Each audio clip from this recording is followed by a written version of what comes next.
Thank you, Ryan. Good evening. Good evening. Again, thank you for coming. This is a special event, our ninth annual, and last year we had a great turnout as we have this evening. In addition, we have a very special guest has returned for his second year. We've just signed him to a long-term contract. And Tim Priester is a South Bend native. He filled a dream by matriculating here at Notre Dame, and he played on the baseball team, was a monogram winner, and he's been covering Notre Dame football for 40 years.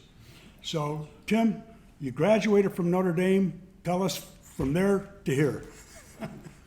First of all, I want to say there's a little bit more pressure on me here tonight, man, because I got friends here. I've got my physical therapist here.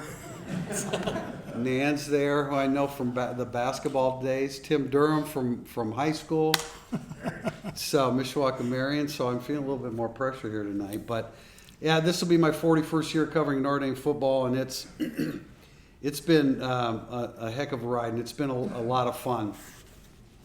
My seventh, Marcus Freeman's the seventh head football coach that covered at Notre Dame. So, yeah, coming to Notre Dame was a dream. Playing baseball for Notre Dame was a dream come true, and it was great this past summer, following the baseball team to Knoxville. Of all the events that I've covered in Notre Dame, football, basketball, baseball, hockey, that 3-game series in the Super Regional in Knoxville, and because that crowd was just absolutely fantastic. They're in it every pitch until Notre Dame's catcher had a 2-run homer to tie the game in Game 3 on Sunday, and it got really quiet in that stadium. But no, it's been great.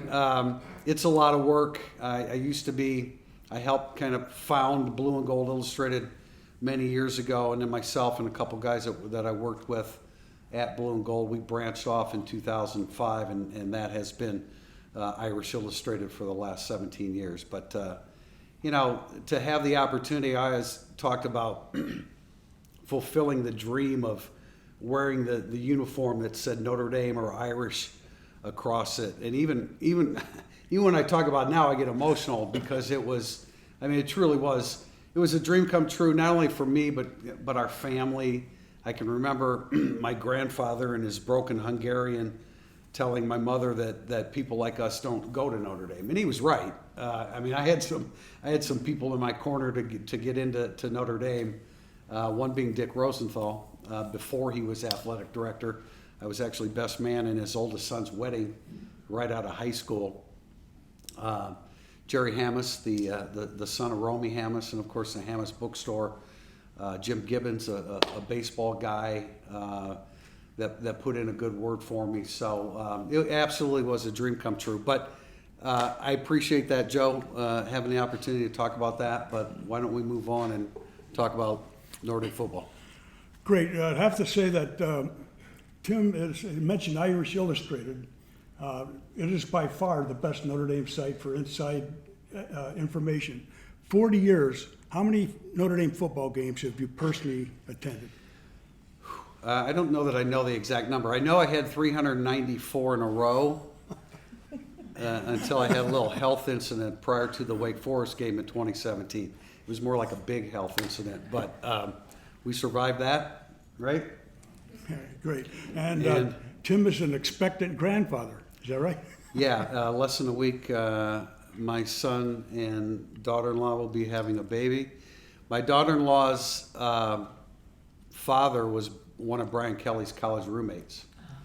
So that's an interesting little connection. I know Brian actually remained good friends with Joe Manning and saw my daughter-in-law grow up. So everywhere I turn, I have some Notre Dame connections. But yeah, we are about to I'm about to have my first biological grandchild. Before we go any further, I want to recognize a few individuals. Our very generous sponsor, Fran McDonald. Fran, stand up. I know you're shy.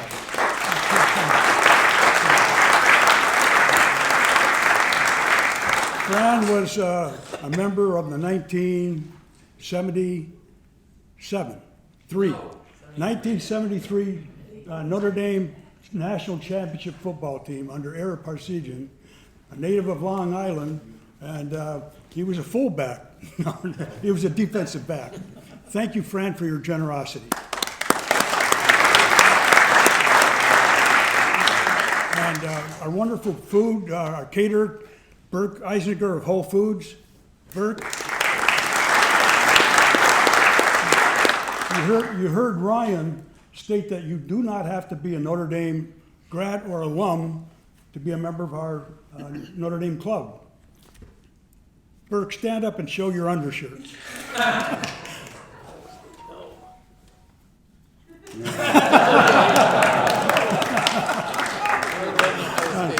Burke is a member of our board of directors and a great individual. And the young lady to my left, Jackie Hall from Costco, and she brought all the great desserts. Thank you, Jackie. Notre Dame football, Tim. Before we get into the 2022 edition of Notre Dame football, there are some seismic events that have happened in the last 24 months, going up until the present moment. We've all heard of name, image, and likeness, the transfer portal, the conference consolidation. So we want to talk a little bit about that and set the stage and get Tim's analysis. Let's start with name, image, and likeness. And before, I just did a little bit of research, and we're talking about a high school junior who was offered $8 million, a high school junior, with 200 down and guaranteed over the next 3 years. We're talking about extraordinary examples, high school students hiring, well, their parents hiring agents to get the best deal that they can. So, Tim, take over. That was never the intention of name, image, likeness. And Jack Swarbrick talked about it yesterday with the online interview with Lou Nanny. Jack Swarbrick used the term untenable, and moving forward, it can't be this for college football to survive. Talent acquisition is what it has become, and that wasn't the intent of it. The intent was you take a football player and he represents the company in their ads and truly uses name, image, likeness to make money off of it. And it when you have an NCAA that doesn't have the strength to enforce anything, this is what happens. And schools like, to name a few, I think most people are familiar with, Texas A&M has been the one that they had the #1 recruiting class. Wow, I wonder how that happened.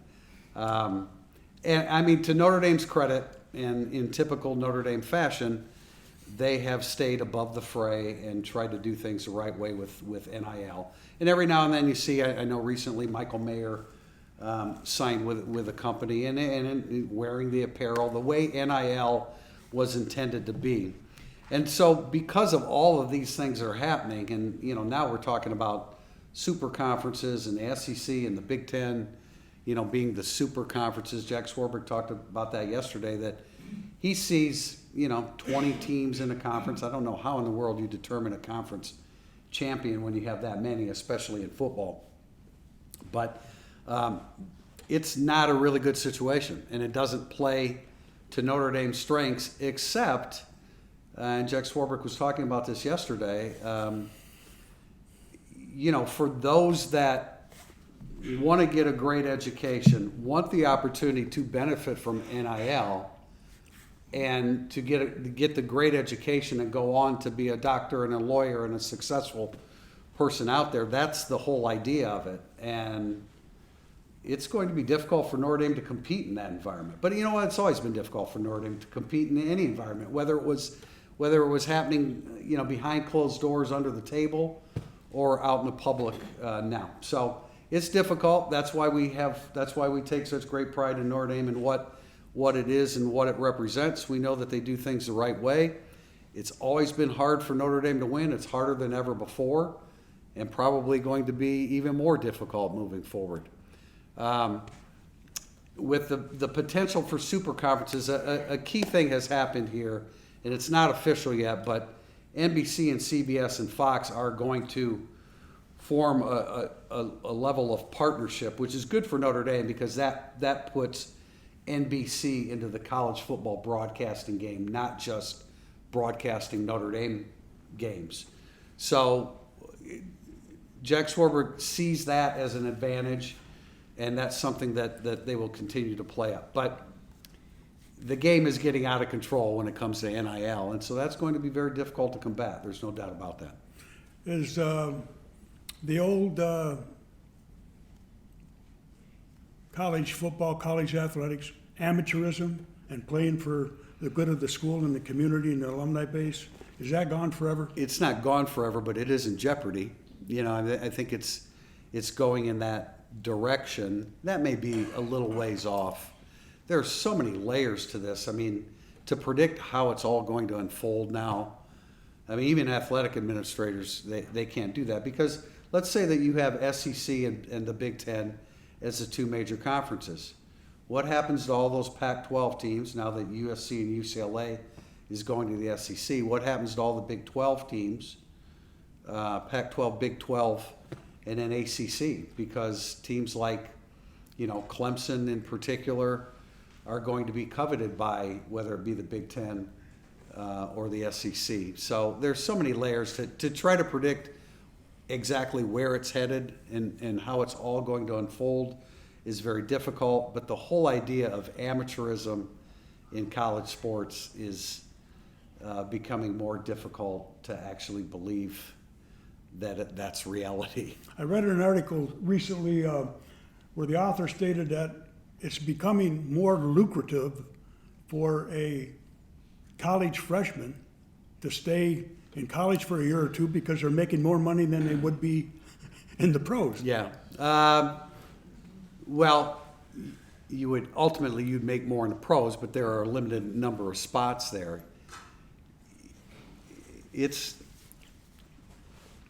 I think student athletes are more likely to stay an extra year now because of NIL, and then you get another year of experience to put you in a better situation to last in the NFL. So from that perspective, that's a somewhat of a good thing. Of course, COVID granted everybody an extra year, and so most college rosters, especially in baseball and basketball, have been older and will continue to be a little bit older until all the athletes in college weren't here yet when the COVID year happened. Staying with conference realignment, this is a time-honored question, a time-honored tradition, Notre Dame being an independent. I think when the news first broke of SEC Big Ten, the initial reaction, including myself, was, okay, Notre Dame's hand is going to be forced here. But the television contracts, as I said, the partnership with CBS, Fox, and NBC, now it makes it more lucrative. People think that Notre Dame makes more money as an independent than they would as a conference affiliation. That's just not true. And so that's why the TV money is so important, because if you can get 3 broadcast partners as opposed to 1, that can generate more revenue for Notre Dame and give them, again, there's so many layers to predict exactly how long Notre Dame can stay an independent, when they would go into a conference. It's very difficult to do that. But the partnership of those networks, I think, gives them a little better chance of remaining independent. Well, let's talk numbers a little bit, though. What would you estimate be regarding Notre Dame's, quote, income, or what, with the NBC, with the Under Armour? I think it's like, with NBC, it's like 20 to 25 million, and I think as a member of the Big Ten, Notre Dame could triple that. So what's the advantage of staying independent? Well, if the broadcast partners can up the ante from what NBC pays them, which of course they would with Fox and CBS, now you make it more lucrative to remain an independent. Maybe not quite as lucrative as the Big Ten or SEC. SEC would probably be the most lucrative, but it's hard to picture Notre Dame in the SEC. But the broadcast partners could give them an avenue to remain independent, at least certainly in the short term right now. The transfer portal. First of all, explain what that is, and then we'll go into detail. Well, the transfer portal gave student athletes an opportunity to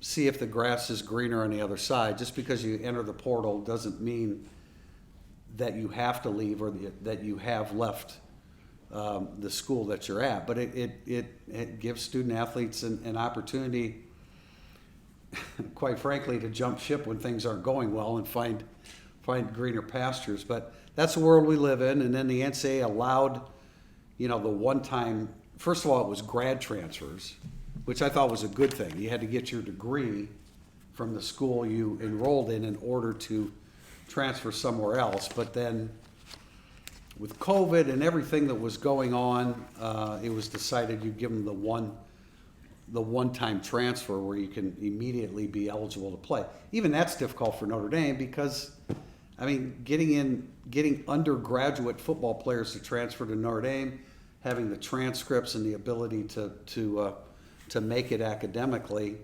Notre Dame's at a disadvantage there with schools too. So I think it's great for the individual player. It's bad for the teams. I can't even imagine being a head coach of major college programs with the fluidity of the rosters now, especially basketball. You don't know you got a limited number of players to begin with, and you don't know from year to year. Guys can transfer right and left. Once again, Notre Dame proves they got a couple backup guys that on the men's basketball team that could have transferred. They're not playing. They're going to be upperclassmen. But they stayed. They chose to stay because they're close to getting a degree and maybe an opportunity to play a little bit down the road. So transfer portal is good for the individual, bad for the team, frankly. Doesn't it almost force the coaching staff to recruit virtually daily, year-round? Yeah, you have to continue recruiting the players that are already on your roster because they have opportunities to go elsewhere. They're being contacted by schools before they even entered the transfer portal, which of course is illegal. But what does illegal mean anymore, really? I think a classic example, tell me if I'm wrong, is Southern Cal. Southern Cal in the last 4, 5, 6 years has been struggling. So was it before Brian Kelly going to LSU that Lincoln Riley leaves Oklahoma to go to Southern Cal? What was the timing of that? I'm not sure. I don't remember. Well, in any event, Riley leaves Oklahoma as head coach, goes to Southern Cal, and takes along his star quarterback, correct? And then takes their best receiver, and then takes Pittsburgh's best receiver, who may be the best receiver in the country. Yeah, if you whatever you think of USC from recent years, you can forget about that because they've got 21 transfers and their team is going to be transformed this year. So that'll be interesting end of the season. And Lincoln Riley's a very good coach, but again, that wasn't the intention of NIL. And Jordan Addison, the receiver from Pittsburgh, who is spectacular. Him and Smith and Jigbo from Ohio State are probably the two best receivers in the country. But this is what Jack Swarbrick's been talking about. They've made it talent acquisition, and that was not the original intent. But that could go up right to the season, right? It could happen this week, no? There's enough flexibility within the rules. There's so much flexibility in the rules now that, yeah, it could actually, I don't expect that, but it could, there's supposed to be a deadline as to when you're supposed to, move from your one school to the next. But they give so many exemptions and special exceptions that really isn't in play anymore. Tim, I brought, you're probably familiar with Athlon Sports. Well, yes, I recommend everybody buy this because I wrote the Notre Dame coverage in that magazine. There you go. It's all over. But the reason why I brought this, you look at the front cover, you see Michael Mayer there, up here. In the middle is the C.J. Stroud, the starting quarterback for Ohio State. Money talks, all right? And you mentioned Pitt. So I looked at the Pitt Panthers, being a Pennsylvania. We have early deadlines for that, so he's probably still a member of the Pittsburgh team. Exactly. Yeah. This was printed in June, okay? Key Pittsburgh Panthers, number 1, and I'll read it. Jordan Addison, wide receiver. He's the reigning Biletnikoff Award winner. Explain that. Top receiver in the country. Okay. Had a Pittsburgh record 100 receptions for 1,600 yards and a national football best 17 TDs, probable top 5 draft pick. That's June. Now he's a Trojan. Is that right? Yeah, just a little bit about the business. Our deadlines for that are before spring football's over, which was hard enough before all of this chaos and moving from team to team. So the publishers of those magazines and those that write the coverage of the teams, we're kind of guessing at a certain point. So there's your contribution to that magazine? That's correct, yeah. Hold it up and show. It's 2 full pages. Can you read it? Yeah, I've read it. Actually, there are 3 major magazines: Athlon and Lindy's and Phil Steele, which for sports writers, and I'm sure a lot of y'all are familiar with it. That one really sets it apart. This is more something you sit down and read. That's more statistical. The other one, Lindy's, I acquired the rights to Notre Dame coverage for that too. So I write for 2 of the 3. Not the best of the 3, but it's a little bit different approach for Phil Steele. But focus a little bit on your Irish Illustrator. Tell us a little bit about how that operates, how you work that, how many staff members you have, and Yeah. how do you go about covering We're a staff of 5, and I think sometimes people think that we're staffed like ESPN, which is, hundreds. I wrote for Blue and Gold Illustrated up until 2005, and that we would put out 20 newspapers a year, and then a preseason magazine. I never realized how easy that was because, a website is open for business 365 days a year, and that animal is hungry 365 days a year, and you have to feed it every day. So, my wife Lori is here, and she can vouch for the hours that I put in. I thought when I realized that I can do my job working out of my home. Wow, this is going to be great. This is going to be easy. Then you realize that you're writing for a website that's open 365 days a year, and the expectations that you have an answer for everything that happens with social media and everything that's happened in that area. It's a lot of work. I do love it. I really do. I still love writing. I love the process of writing. But 365 days a year is 365 days a year. To give an example, this is totally unscripted, by the way. I called Tim a couple of weeks ago just to remind him of the date, time, and place. Yeah, we'll be there. I told him we couldn't pay his travel expenses. So, but Tim said, I'm going to be in high gear August 11th. Notre Dame opened fall camp last Friday. What have you been doing since last Friday? They have, with the move from Brian Kelly to Marcus Freeman, the media opportunities have increased significantly, and that started in December when Marcus Freeman was hired. We interviewed the tight ends coach for the first time in December, and he had been there 2 years. And then before the Fiesta Bowl, he took the offensive coordinator's job at Boston College. So he was around for 2 years. We talked to him once. But Marcus Freeman is much more open with opportunities to talk to the players. The amount of exposure to practice is about the same as it was, because I know Coach Freeman would like to keep Notre Dame under wraps as much as possible heading into the Ohio State game. But we had interviews with the offensive lineman and Harry Heastand today, it's a busier August. It's more like the old days when we had a lot more access, when we actually were allowed to go to every practice, which is really hard to fathom now because coaches are paranoid and there's no way in the world that they would allow anybody to do that now. But no, it's busy. It was humid on the practice field over the weekend, that's for sure. Tell us about your day-to-day. We just What time was practice? well, I have a Thursday column, so I got up at 5, right, to get that done before practice, which was at 9:30. We were only allowed 5 periods of observation, so that's about a half hour. And then you do a quick video of what you saw during those 5 periods. Then Tim O'Malley and I run to Martin's and write up an offensive and defensive report. Then we come back to Notre Dame, interviewed Harry Heastan and Jarrett Patterson and Josh Lugg. So the pace is picking up. The pace will be really extreme once we go to Columbus on September 3rd, but the pace is definitely picking up. So you're there daily at every practice? No, they're not quite that open.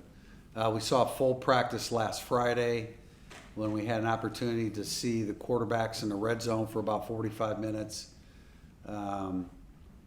But no, we weren't allowed Tuesday or Wednesday. But our access is still much more than it had been.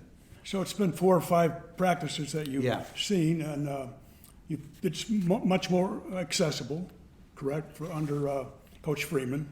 What are your observations thus far about the coaching staff? A lot of new coaches. Yeah, I think, and I wrote this today in my Thursday column. And I coached baseball for 9 years in high school, and I can remember. I know there's a turnover of players every 4 years, but I can remember. Your message starts to get a little stale to your players. They've heard you say it. You try to be creative. But it starts to get a little stale, and I think that look, I'm not the guy that's going to rip on Brian Kelly. The way he left was not the way we all wanted it to happen. His hand is kind of forced because you have a signing class in December that you have to make a move so you can preserve that class. Just like Jack Swarbrick had to hire somebody to replace him right away so you could preserve that recruiting class that was going to sign on December 19th or 20th. So, it's a little bit different. But I'm not the kind to jump on Brian Kelly because a lot of people were tired of Brian Kelly. Raise your hand if you were, okay? I didn't feel that way because they won 54 games in 5 years. But what I don't understand is like people on our message board are still, they're getting videos from LSU and putting it on our message board and making fun of them. You didn't want him. He won 54 games in 5 years. You wanted Marcus Freeman, and Brian Kelly handed him a successful program to take over. So I think it worked out okay, or at least up to this point. Now, Coach Freeman has to prove that he can. I think a lot of the expectations are that Marcus Freeman is going to be better than Brian Kelly, and maybe he is. But that means that Marcus Freeman is going to have to be a Hall of Fame head coach if he's better than Brian Kelly, because Brian Kelly probably goes into the Hall of Fame at some point. I'm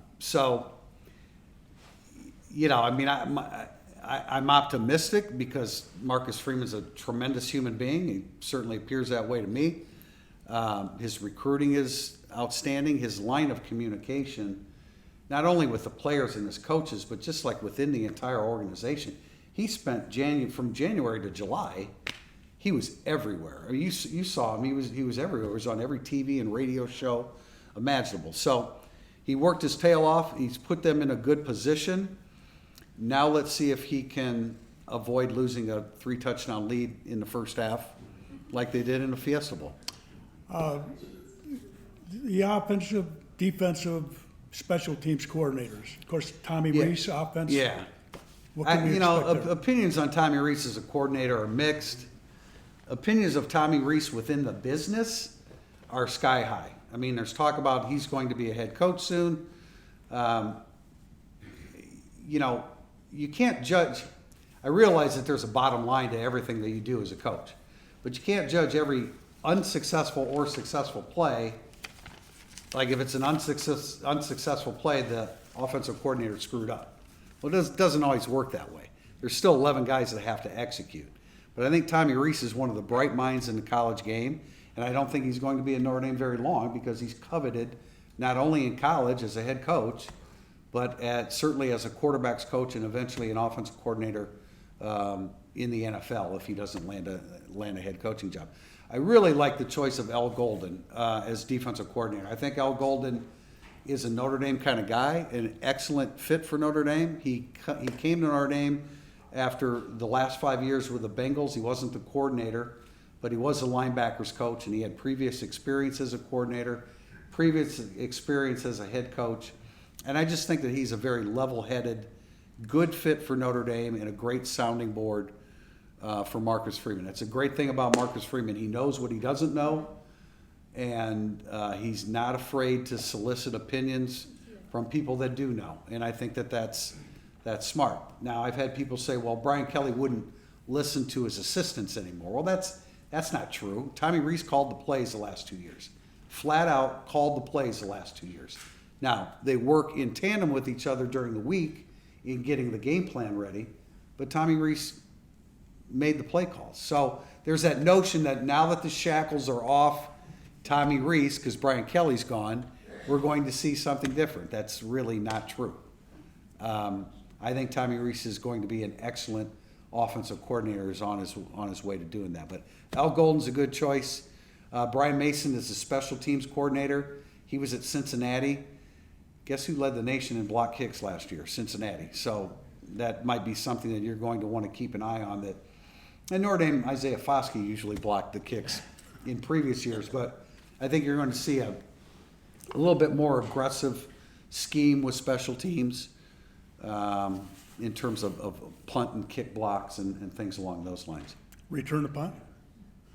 Well, it's hard to return punts now. I know that everybody, not everybody, but a lot of people object to Notre Dame doesn't return a lot of punts. College football doesn't return a lot of punts anymore, and they changed the rules to allow the coverage to get downfield faster. So the smart thing to do is call a fair catch and get your offense on the field and get going. And there just aren't that many opportunities anymore. And of course, we know the kickoff rule where you can call a fair catch and get the ball to 25. So their punt returns and kick returns are emphasized much less in today's game. Jim, I want to follow the format that you used here, your write-up. We'll talk specifically about the offensive unit, then the defensive unit, and then the special teams. Okay. And wherever else you want to go. You want Okay. to start with the offense? I'd rather start with the defense Let's because start with I the think defense. because I think the defense is going to be the strength of the 2022 team.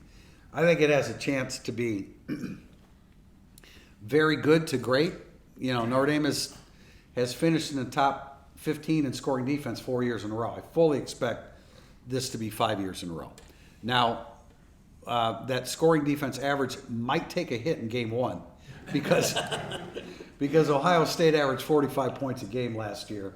They lost a couple receivers, but trust me, they've got some good ones to follow up. They have the best running back on Notre Dame's schedule. Their offensive line, I think Notre Dame's defensive line has a chance to win that battle. At the very least, draw a stalemate there, and so that gives them a chance. But I think the defensive line is potentially great with depth. The linebacking core, the front four linebackers are very experienced with a good group of young guys behind it. And I really think the biggest improvement you're going to see on defense is in the secondary. The Oklahoma State game was a disaster defensively. But they were in transition. Mike Elston got thrown into the coordinator's role. I actually thought Marcus Freeman should go ahead and remain the play caller and coordinator for the Fiesta Bowl. But I understood his reasons for not doing that. But I think the secondary is going to be really good, even though, I mean, you lost Kyle Hamilton, but you didn't have him for half the season. And after he was injured, guys like DJ Brown, Xavier Watts, Ramon Henderson, those guys all played really well. You lost Hamilton.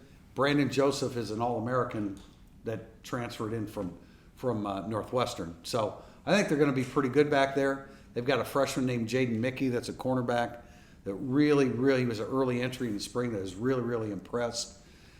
Clarence Lewis needs to get better. I think Cam Hart is on the verge of being a great corner and a potential high-round draft pick.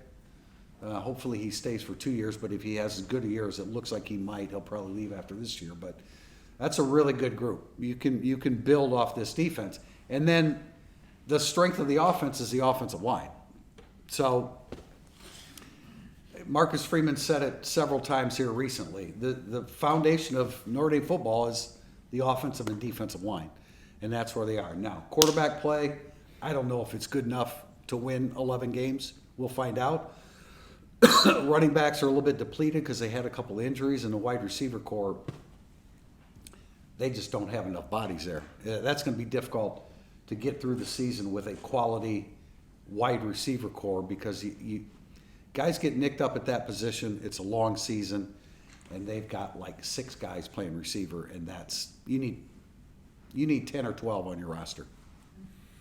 If we were to open up the season Saturday, this coming Saturday, who would be the starting quarterback? Is that a fair question? I think it's fair because I think it will be Tyler Buckner, but I would stop short of saying that Tyler Buckner is going to win the job in August. I think Tyler Buckner offers the most in terms of running and passing. I don't see Drew Pine as a guy that's going to run a whole lot. And so I think the upside, the ceiling for Tyler Buckner is higher than Drew Pine, but the floor for Drew Pine might be a little bit higher because he's such a Notre Dame guy. He's such a team-first guy. He is a leader on the team. He's respected on the team because Buckner's a little bit more quiet. So Tommy Rees has tried to get his personality to come out a little bit more. But I'm just uncertain, I think all of us that have watched the practices, I'm just uncertain how consistent they'll be. They haven't played. Maybe when the lights turn on, their game goes up. That happens to players. That happens to competitors. Tyler Buckner, in his junior year of high school, he didn't play his senior year because of COVID. He accounted for, he accounted for 6,000 yards and 83 touchdowns. Combination of passing yards and rushing yards, and passing TDs and rushing TDs. So we know he's capable of being prolific. I don't know that he was playing against the highest level of competition as high school. In fact, he transferred in high school to play a better level of competition, and COVID hit, and he never had the opportunity. So I would say that it will be Tyler Buckner, but I am quite sure that Drew Pine is going to have to play a significant role throughout this season. Defense, any surprises you look at? Isaiah Foskey's going to be great. He already is. I think we already know that. But they got a kid on the other side of the line, Riley Mills, who looks like a defensive tackle but moves like a defensive end. He's playing defensive end. I think he's right on the verge of doing something really spectacular, probably even better in 2023 than 2022 because he's just getting started as a starter. What year, Tim?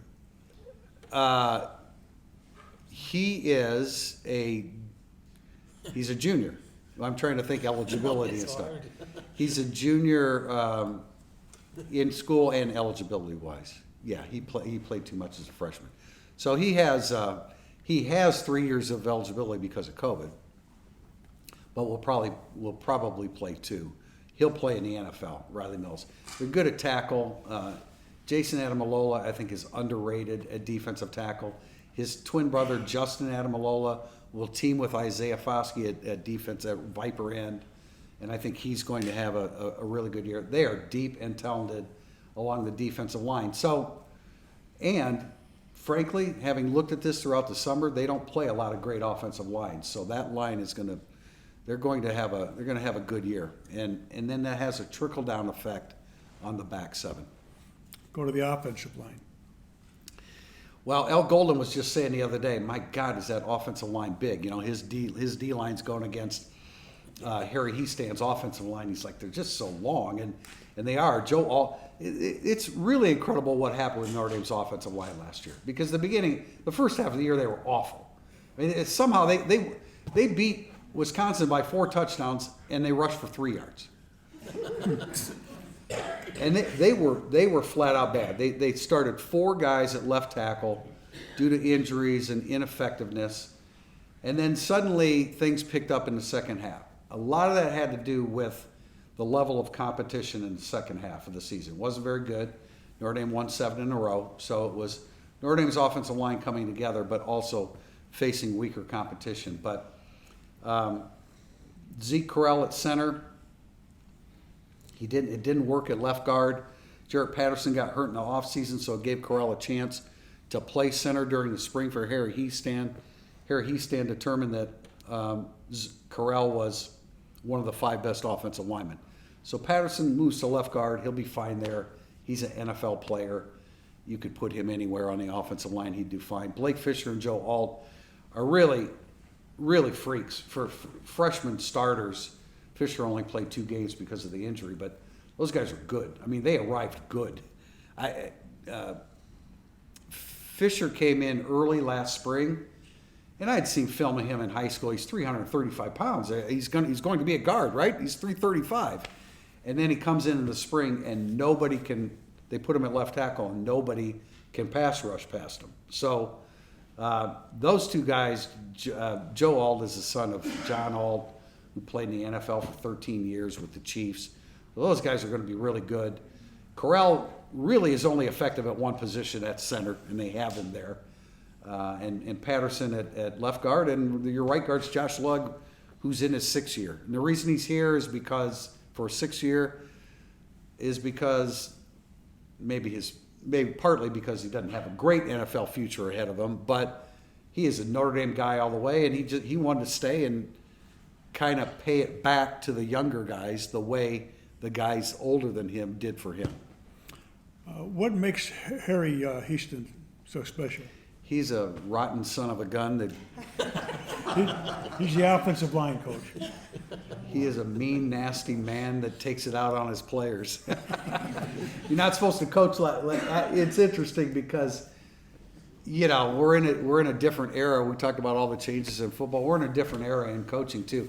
I coached high school baseball until 2012, and I promise you that my style of coaching would not fly 10 years later. And I was having a bit of a difficult time in 2012 too. So Harry can be rough on his players, and we kind of thought that, okay, when he came back, the game has kind of changed since he was at Notre Dame. Then we went to the first practice last Friday, and it's still the same old Harry Heaston. But he gets the most out of him, and the guys that have played for him and have excelled love him. The guys that have played for him and haven't excelled may have a little bit of different opinion, but he's an outstanding coach, and we had an opportunity to talk to him today, and he's a guy with a lot of wisdom. I enjoy talking to him. Special teams, a lot of people often overlook the punting game and the extra points, the field goals. Is that a concern? Big concern. Big concern. Jonathan Dorr was a 4-year starter, basically. 3-year starter, 3-year starter. And Jay Bramlett was a 3-year starter punter. Those 2 guys were really good. Bramlett, who's actually from Tuscaloosa, wanted his parent. I know his dad would fly to the Notre Dame home games. Well, Tuscaloosa to South Bend, there are no direct flights there. Number one, and it probably takes like 3 flights. So he wanted to go closer to home and felt comfortable with Brian Kelly, so he transferred to LSU. But Blake Grupe is the new kicker. He's 5. I mean, he is. To take a line from a movie that's all near and dear to us. He's 5'0" and 100 He's 5'5" or 5'6", 100. I think they list him at 155, but I would dispute that. But I mean, he's kicked 64 field goals in college. He did it at Arkansas State, so I'm sure Arkansas State. I'm sure he never faced the pressure that he's going to face in Ohio Stadium on September 3rd. So he's had success. He's kicked 64 field goals, but he doesn't. There will not. I will stake my. There will not be a 50-yard field goal this year by Notre Dame. He has kicked a 50-yard field goal before, one time at Arkansas State, but he just doesn't have a lot of range. So that's a concern. New kicker. They have he's a grad transfer from Harvard, and he doesn't. Not a lot of distance. Probably good hang time, good net punting, but not a lot of distance. And they have a freshman punter Bryce McPherson, who has the best leg of all of those guys. But that could be a struggle. We kind of took that for granted the last couple years. I know Dorr struggled a little bit at times in 2020, but by and large, he's been pretty good. So that's a concern, no doubt. You probably, 4th and 1 from the 33, you're not lining up for a field goal. You're going for it. Any recruits in this the freshman class? As far as kickers? Yeah.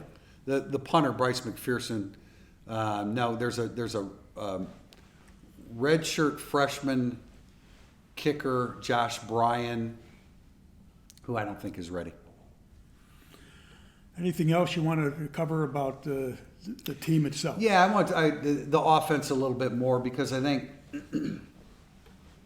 if the receivers can stay healthy, it's a pretty good group. But it's very, very difficult to get through a season with 5 or 6 frontline receivers. I think Lorenzo Styles, who we saw last year as a freshman, I think he's going to be spectacular ultimately at Notre Dame. I think he's ready to really, really emerge.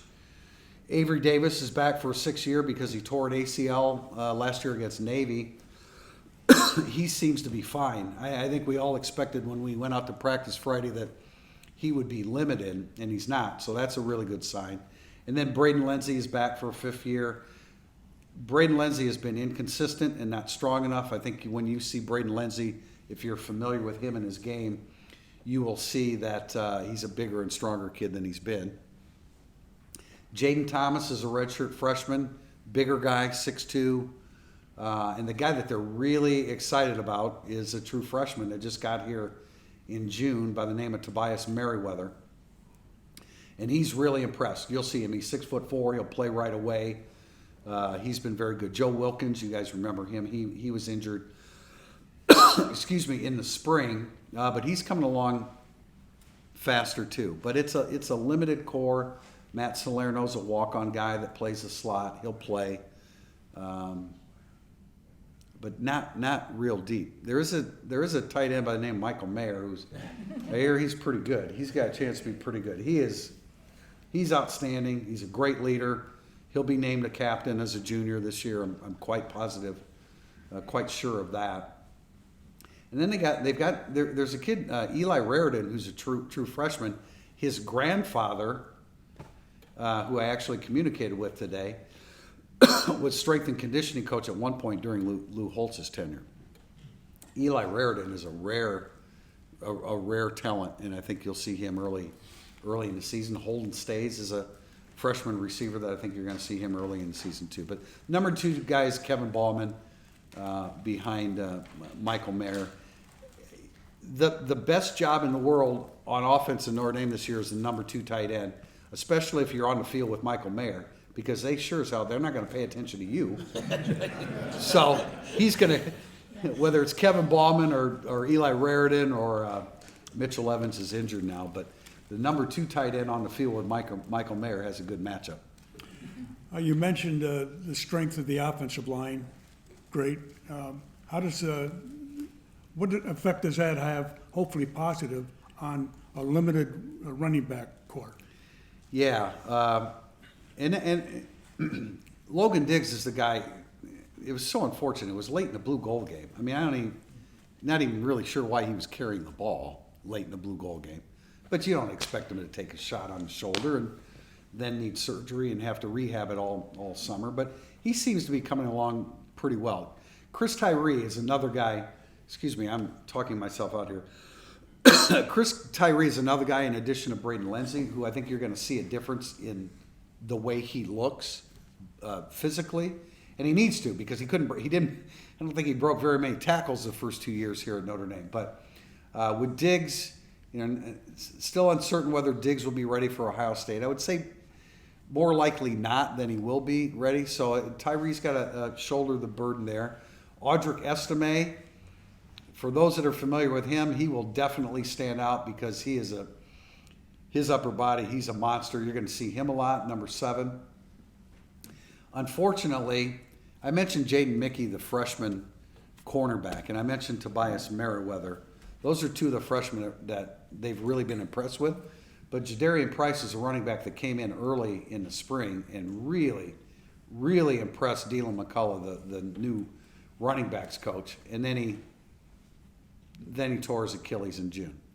So you're not going to see him this year. And then Jabron Payne is another freshman. So they need a little bit of good luck there. They need Logan Diggs to come back. I think with this offensive line and the uncertainty at quarterback and wide receiver lends itself to, being more of a running offense. But you have to throw the football, and Tommy Reese wants to throw the football. And if Buckner can just settle in and get some confidence in himself, I think he'll be okay. But the best thing Buckner has going for him is he's a great runner, and that can help offset, some of the coverages that may be employed against their receiving corps. Let's talk about the schedule and our good friend, the late Brian Bullock, who was my classmate. He was at Notre Dame in an official capacity as either an assistant coach or an administrator for almost 50 years. And he made a statement during one of our sessions that he had attended 252 consecutive games. But you broke that record. But when we get into this my session, role is a little bit less than his. But we would go into this session, section of the evening, go through the schedule and the predictions. And Brian always answered the question, "What's the most important game in the schedule?" He would say the next one. And but I'm looking at the Athlon. They're predicting the top 4. These 4 teams are going to go to the Final 4. Alabama, Ohio State, Georgia, and Clemson. So we play 2 of the 4. Start off with Ohio State. And before you answer that, Tim, I asked you the question last year. What's the toughest venue that you've ever been to in your 40-year career? You remember what you answered? Well, there's 2. Ohio State's definitely one. The other one was Miami in '89, where we were lucky to get out of there with our lives. Yeah, that's Ohio Stadium. I mean, that group is going to be so cranked up for Notre Dame to come in town. That is going to be an extremely difficult environment. It's hard enough to beat Ohio State. Now, I know Oregon went in there and beat them last year, but the emotions that Ohio State, the team, and Ohio State, the fans, will have for Notre Dame compared to the Ducks waddling into Ohio Stadium. And they played a great game. They beat them, but really, really, really difficult. If you've seen the point spread, you know how difficult that game will be. Can we be competitive? Yes, because I think Notre Dame has an advantage on both lines. Now, not significant. You're not going to separate yourself from Ohio State at any position significantly, but they have to win the point of attack because Ohio State will have better skill position athletes on the field, and they have a quarterback who started for the first time last year and threw for a mere 4,400 yards. So that's going to be really difficult. Somehow you have to keep that game in the 20s. And what did I see the other day? Ohio State in 13 games scored 40 or more 9 times last year. And they're basically the same offense. They lost 2 first-round receivers. Don't get me wrong. But Ohio State turns out receivers. So, Tim, I'm going to leave it up to you, game by game, or however you want to discuss the schedule of the season. I got to admit, I've got a cheat sheet here because I don't know the schedule order. Once the season starts, then I'll know it, but I don't know it. Marshall's the second game at home. I'll just say this about Marshall: they're a winning program. They win. They're above 500 all the time, and they're a pretty decent program. California doesn't have much offense. They have a defensive-minded head coach who's done a really good job with their defense. They've got a couple defensive players that are pretty good, but that's a home game Notre Dame should win. Then it's at North Carolina, which one of the biggest underachieving teams in the country last year was North Carolina. I mean, they had everybody coming back. That should have been at worst a 9-win team, and they went 6-7. Their defensive coordinator was awful, and they fired him. Now they brought in Gene Chizik, who was the head coach at Auburn when Auburn won the national title. So I expect them to be better, but they lost their quarterback, who was impossible to tackle when he was running against Notre Dame last year. So that could get a little tricky at North Carolina, but Notre Dame's a better team. Then comes the bye week, then BYU in Las Vegas, which I have never set foot on Las Vegas ground. I've been in their airport, but I haven't been there. So I'm looking forward to that. It's in the Raiders Stadium. BYU is good. BYU's won 21 games in the last 2 years. BYU's record against the Pac-12 last year was 5-0. So they're good. They have a good quarterback. They lost a great running back. But they have good players on both sides of the ball. So that could get a little tricky. Notre Dame's coming off a bye week, though. I think BYU is too, so that may negate it. Stanford at home. Stanford's just not back to where they were. They've got a good quarterback. They've got a really good receiving core. But I don't think it should be enough against Notre Dame. UNLV is awful. At Syracuse. Syracuse has some defensive players. Ironically, you think of Syracuse and Dino Babers, their head coach, you think offense, but they were much better defensively last year. They do have a good running back, one of the better running backs that Notre Dame will face. And that will be at Syracuse, so that could be a little bit tricky. The assumption is that Notre Dame beat Clemson 2 years ago at home, and Clemson lost 3 games last year, and Uiagalelei, their quarterback, struggled last year, and so Notre Dame's just going to beat Clemson this year. It's not going to be that easy. It is not going to be that easy. Their defensive line is great, and their quarterback's going to be way better because that's what quarterbacks do. They struggle when they're young, and if they start for 2 or 3 years, they get better. It's the perception that DJ is going to continue to struggle like he did last year. He went into last year with 2 career starts. One was against Notre Dame, and he played well. But he'll be better, and that's going to be a very difficult game to play. It'll be Navy and Baltimore. Navy has just kind of lost their edge, and I think the talent level has dipped too. Game that concerns me is Boston College in November.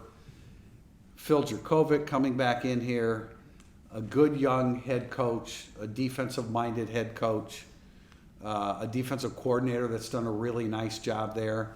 And it's November. It's the dog days of November. You could get bad weather. I think that game could be a little tricky for Notre Dame. I do.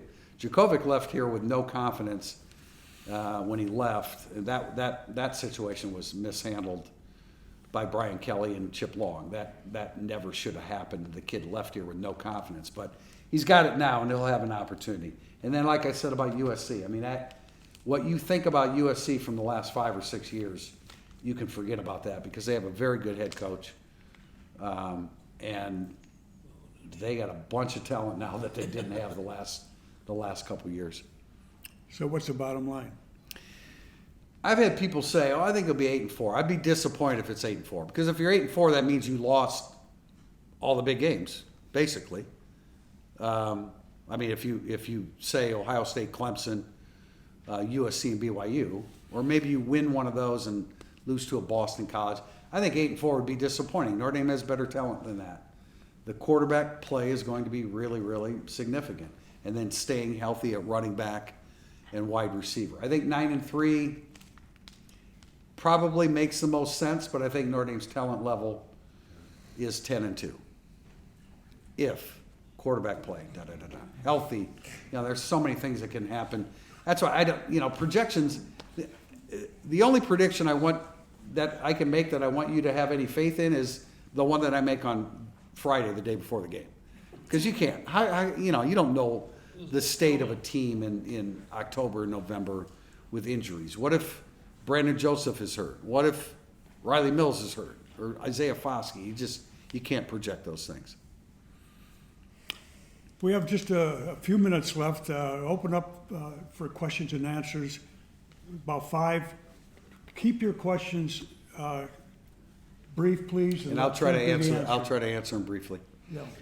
The team seemed super excited to get Marcus Freeman. Are you still seeing the enthusiasm and willingness to do everything they can? Yeah, I started to talk about this a little bit before. I think there's a greater sense of urgency. Again, just because Brian Kelly had been here 12 years and the message is the same, it's hard to raise the level of enthusiasm when you've had the same guy and the same staff and everything. The way you practice and play, it stays the same. I think there's a greater sense of urgency now, and I really think that Marcus Freeman is going to be tougher on his team than Brian Kelly. I think Brian Kelly kind of used the same cliches. And again, I don't want to. Brian Kelly won 54 games here. Thank you, and thank you for handing that to Marcus Freeman. Most new Notre Dame head coaches do not have the luxury of inheriting a program like this. But great sense of urgency. They love the man. They believe in the man. And I think that they'll run through a wall for him. Yes. Danny, Oh, I'm sorry. Hey, I've heard so many great things about Matt Bayless, but I don't know, he's kind of a mystery man to me. Can you give us some insight? yeah, Matt Bayless has been he came in when they made all the changes after 2016. I think Matt Bayless deserves. Look, when Notre Dame lost to Alabama in 2020 in the Rose Bowl played in Dallas, Notre Dame played with Alabama start to finish on the line, both sides, especially offensive line against defensive line. They didn't have enough other things to win the game. So, and I credit that to Matt Bayless. I think that was a concern through 2016 that Notre Dame wasn't strong enough, and Notre Dame will always need more skill position, and I think Marcus Freeman's working on that. But I think Bayless has made a huge difference, and that's why when Kelly brought him in, it was like he was another coordinator, and I think he's made a really, really significant difference with this program. You talked about quarterback play, obviously how important that is. I follow Notre Dame, all the stuff on Twitter. You talk about all the young quarterbacks. Is there a chance a freshman could step up and raise the bar? I like Steve Angeli. I think he's been impressive. He's got good stature to him. He's 6'2.5". He did a really great thing at the end of the Blue Gold game. That could have been a nothing performance, and he drove the team down and scored. Now, I will remind people that his poor clock management only allowed for one play in the last 12 seconds as opposed to 2, and fortunately he scored on that last play. We would have looked at it differently had he come up short, but I think he's savvy. I think that he's a kid that I think there would have to be injuries in order for him to play this year, but I think he's done a pretty darn nice job in a real short period of time, and I think he has a future. Now, that will be dependent upon how well Buckner and Pine develop. That will be dependent upon what C.J. Carr does when he comes in. That's going to be 2 years. I don't think he's going to re-qualify and come in next year. I think it'll be 2024. So Angeli will have a little bit more of an opening. They're going to try to sign another quarterback in the 2023, or a quarterback in the 2023 class. There's a kid verbally committed to Pittsburgh that they may be able to sway. But Angeli, I think, has done what little we've seen of him, because we don't get a ton of practice exposure. I think he's done a pretty nice job. If NPC gets the 7:30 p.m. slot for Big Ten games, what does that mean for the broadcast of Notre Dame night games? Yeah, that's one. Remember when I said there are so many layers to this? Could you repeat the question, Tim? It's about if NBC, if they sign this contract, there'll be a 7:30 slot for NBC. I don't know exactly how that impacts Notre Dame. I don't think Notre Dame wants 7:30 home games all the time. I know as a reporter that's here till 1:30 in the morning for night games, I don't want that, but they haven't asked my opinion on that lately. So I don't know. But that, that could definitely come into play. Sir. Yeah, Oh, you go ahead, Joe. yeah, with a new coach, Marcus Freeman, we've only seen one game as a sample size, and quite frankly, it was an odd game. What do you think are the biggest lessons that he learned, and how can that help him grow as a coach during this upcoming season? I think one of the greatest challenges for any coach, especially a new one, is clock management at the end of halves, especially at the end of games. And their clock management at the end of the first half of Oklahoma State wasn't very good. Now, I know they're going to try to address that. In fact, I've kind of tried to help play a role in finding somebody for them that they can use to address that. I can't say really any more than that, but I think that's the greatest challenge, is knowing how to deal with that. It's really tricky. You almost have to be a referee, an on-field referee, to fully understand clock management, because you have the play clock, you have the game clock, you have the timeouts. When's the opponent going to call a timeout? Clock stops with an incomplete pass. Clock stops when you go out of bounds. It's hard. There's so many moving parts. It's really difficult. So I think that's one of his biggest challenges. As far as what he learned, that was just such an unusual. Elston's thrown in at coordinator, and he's calling the defensive signals. I don't know. Other than the fact that you were named head coach. You can't lose a 21-point lead. It's your responsibility. I get that, but I don't know that was an accurate portrayal of how things are going to go moving forward, just because there's so much turmoil in December that it's difficult to evaluate. I'm not sure that I'm answering your question completely, but. Hey, Tim, before I get to my question, I just want to remind you on that backup tight end remark, there was a guy backed up, a guy named Dave Casper, and then Robin Weber saw the ball in There you go. In the national There you go. championship game. But, Right, Frank? What do you expect, not to turn this into a one-game season, but what do you expect against Ohio State? That we would do some sort of a smash mouth kind of thing, the way Michigan did against them? If our quarterbacks are limited, what do you think we try to go 3 yards in a cloud of Yeah. I think Notre Dame tries to use the clock a little bit more. Buckner has to run. That has to be an integral part of your running game and your offense. I'm sure that the message to offensive defensive line is, you've got to win this game. We got to jump on your back and ride you guys to victory. So, yeah, I think you want to use the clock a little bit more. It's the first game of the year. You don't really know. You don't know how you're going to react. You don't know how Ohio State's going to react. Man, Swarbrick said it yesterday. What crazy AD put Ohio State in the first game of the that's a really, really tall order. Notre Dame's a 2-touchdown plus underdog. It's going to be very difficult. But I think Tommy Rees and Marcus Freeman have to be on the same page that day to make sure that they know exactly how they want to handle the clock. How's Buckner's passing looking in practice? Inconsistent, but I haven't seen, other than the first day, like these 5 periods that we get to see. During those 5 periods, the quarterbacks are throwing to student managers. So, and we really haven't seen anything other than the red zone. What I thought Pine did a good job the other day in the red zone was, and you would think it would have been the opposite of this. Pine created passing plays with his feet by getting outside the pocket and letting the play develop a little bit and letting his receivers, move around in the end zone. whereas Buckner seemed a little less inclined to do that. And his feet have to be an integral part of his game.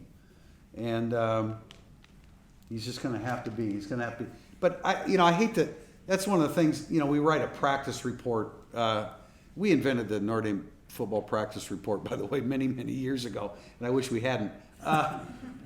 Because you come out of a practice and you have to come up with something for people to read. And I was joking about it with Tom Noy, the South Bend Tribune, the other day. We're leaving practice, and I'm like, I got to go write my practice report. I got to make some stuff up because, I'm exaggerating, but it's just that you've seen so little that you have to kind of, give a little background to the point you're trying to make because you just didn't see a whole lot. And no matter how much we tell people that, look, don't put too much into what we say because, this is what we saw. It doesn't mean that Drew Pine, because we thought he played better than Buckner the other day in practice.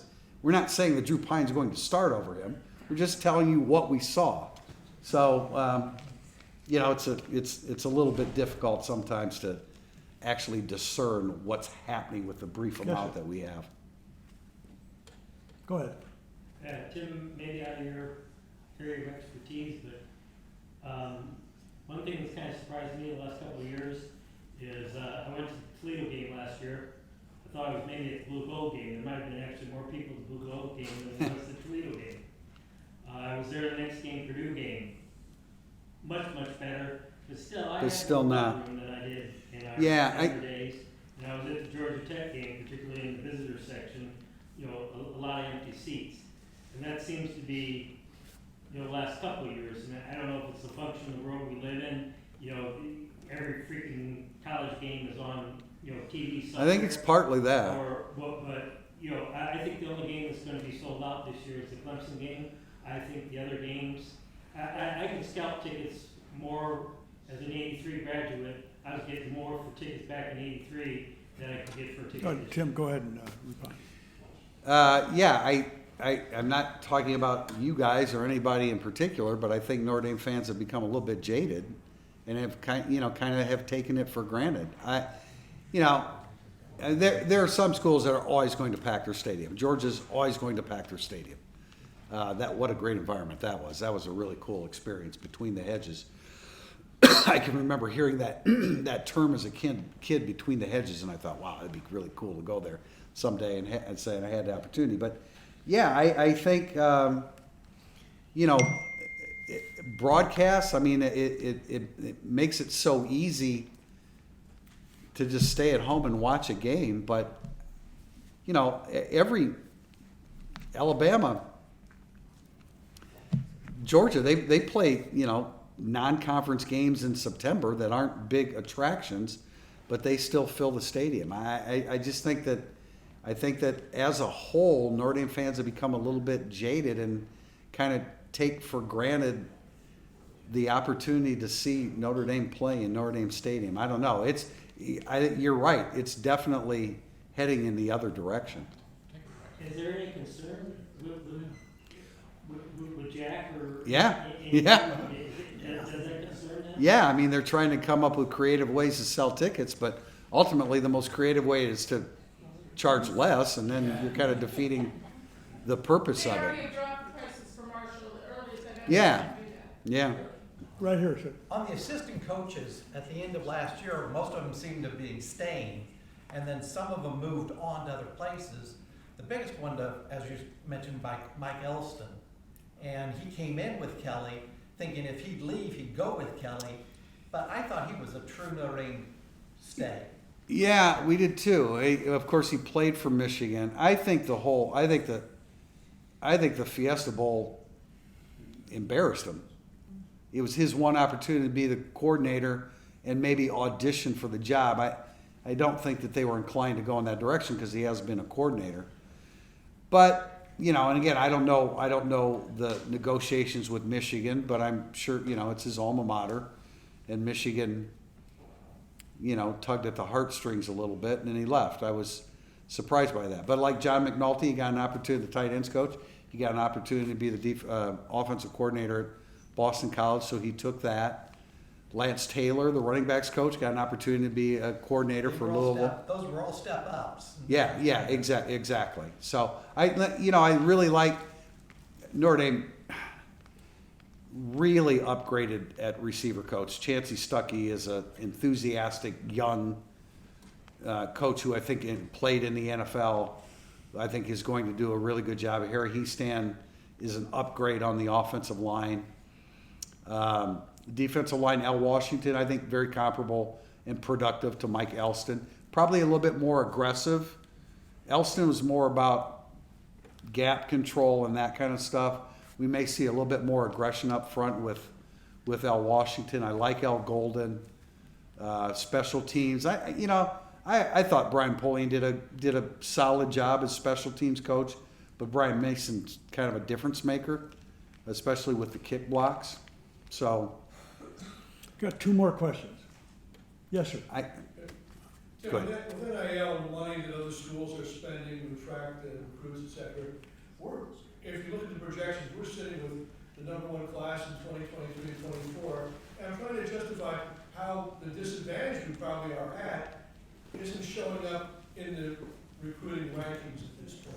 Well, they won't finish #1 because there are a whole bunch of 5 stars out there that they're not in on, and they'll go to Alabama, Georgia, Ohio State. But I think this is the one I want to give Marcus Freeman a ton of credit. He has sold the essence of Notre Dame so well on the recruiting trail, and I don't think you can fake that. And I think a lot of it was Marcus Freeman was recruited by Notre Dame. He chose Ohio State over Notre Dame, and Mike Denbrock, who was an assistant at Notre Dame when they recruited Marcus Freeman, told me, you recruit kids and you lose kids and you just say, But when they lost Marcus Freeman, he said to himself, that kid belonged at Notre Dame. Well, the kid belonged at Notre Dame, and the 36-year-old football coach belongs in Notre Dame too. So, I mean, he is helping offset a lot of the negatives that come with NIL. But those 5 stars are still going to gravitate towards the big boys. Last question. Yes, sir. Yes, Tim, you seem more optimistic about the defensive secondary this year. Do we have the speed and skills to stop the big play, or are we still a step short? Not against Oklahoma State, huh? It's really interesting. I heard a comment that filtered from Jaden Mickey about Clarence Lewis, who had a rough Fiesta Bowl, really rough Fiesta Bowl. And Mickey's comment was, I don't understand what everybody has said about Clarence Lewis. He's a leader. He helps the young kids. So maybe he's starting to grow. I think Cam Hart, we didn't see a lot. Cam Hart doesn't show up on the screen a lot because he's 6'2.5" and he can mirror a receiver. So a lot of times they turned away from him. But I think you'll see him make more plays this year. Jaden Mickey will play. Maybe a little bit of Ryan Barnes. And they're Brandon Joseph is a legit All-American safety that just came from Northwestern. Probably wouldn't be here now if Brian Kelly was still the head coach. I mean, that's just reality. And then, I think DJ Brown is very underrated. DJ Brown, the other safety, had a bad Fiesta Bowl too. Their whole secondary had a bad day. But when Kyle Hamilton got hurt, Notre Dame's safeties played really well, and a lot of it was because of DJ Brown. So you've got some depth there. 3rd year for Clarence Lewis. He's not going to be an All-American, but he can improve. I think you'll see more Cam Hart. Tariq Bracy is a guy that they feel can be an outstanding nickel. Bracy and Mickey will be your nickels. And so sometimes they'll put Bracy at corner and let Mickey play some nickel. It just looks better. It looked better in the spring. The coaching staff reaffirms what we think we have seen. So hopefully. Again, Tim, hard to measure them going against Ohio State. Well, this is fantastic. Let's thank Prister.